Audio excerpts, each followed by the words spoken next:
What's up, everyone?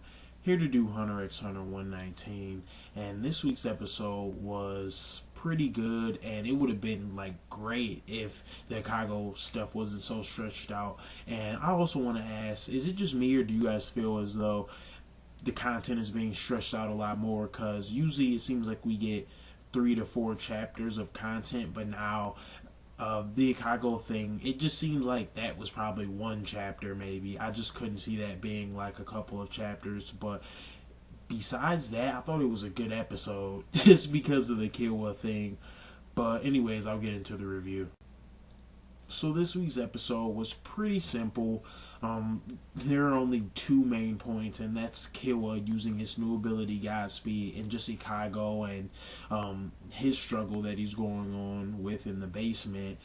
And we start off from where we left off last week, and Killua, he just looks like he is ready. Like, he's looking at Yuppie like he's nothing. And when I first saw this, it really confused me. I'm like, there's no way Killua can do something that would defeat him now. But what happened makes so much more sense now that he probably gave him some damage and added something onto the bankruptcy. But besides that, I don't really think that it affected Yuppie too much. But it was just really sweet to see Killua in his new form or new mode, which is called Godspeed, and it's broken down into two things, which is the speed of light and I think it was Whirlwind. And one ability lets him use his body like beyond its limits and makes him way faster, stronger, I'm assuming. And the Whirlwind ability, I guess, makes him automatically react to the opponent's aurora. So even though like he can't react, he can. This is what I got out of it. He makes his aurora automatically react, so it's not really him thinking. It's kind of like his aurora for him, if that makes sense. But if you are a manga reader, please elaborate for me because I'm not absolutely sure. But it was just sweet, I must say. And just to see you be like this after all these beastly things he's done, he's like, what's happening? Like, he can't even react. And before he could explode or shift or anything, Killua's attacking him. And not to mention, he's not only attacking, he's electrocuting him every time. So, man, it was just super beastly to see. And it really brings you back to that Dragon Ball Z nostalgia with the hair and with just how fast he was moving. But yeah, this has to be definitely one of my favorite abilities I've seen so far in Hunter x Hunter, easily.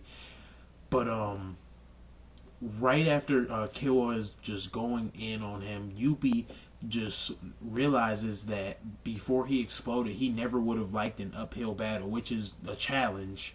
And this is interesting to him because they really haven't had, they don't have first-hand experience the Royal Guard with like true real battles and being at a disadvantage yet. So it's definitely interesting to see that.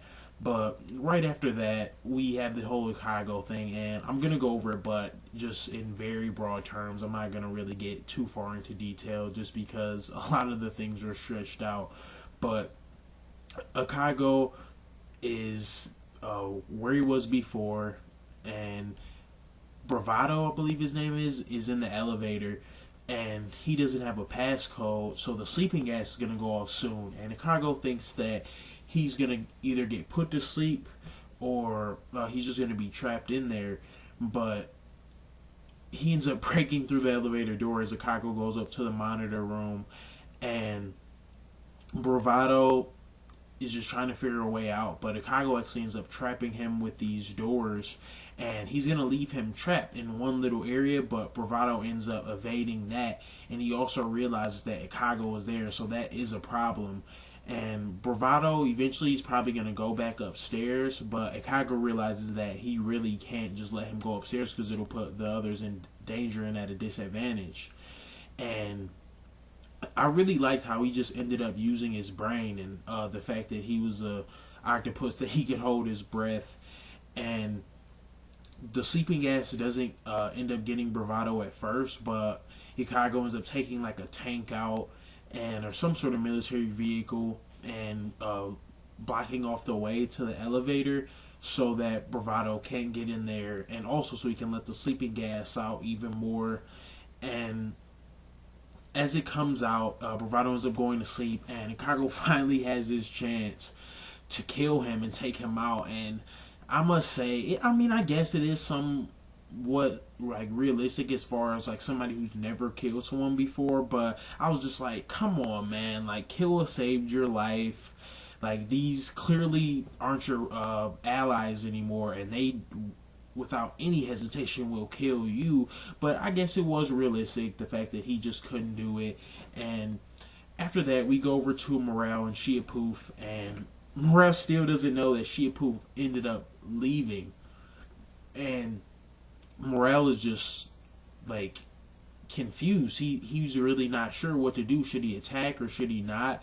And it seems like Shiapoof actually can tell what's going on though. So, and I also want to ask this question for you manga readers: is Shiapoof like breaking like down certain parts of his body? Like, does he have microorganisms in his cocoon still watching Morel? Because how could he sense his emotions when he supposedly left? So I'm just really curious about that. If like he can break down into multiple parts, like this could become a serious problem for them. But anyways, like I said, this week's episode, it was good, but it just was short of being like a really good episode just because of the Kago stuff, and we didn't get very much of it, but or very much of the Killua thing. But anyways, that's all I have. Let me know what you guys think, and thanks.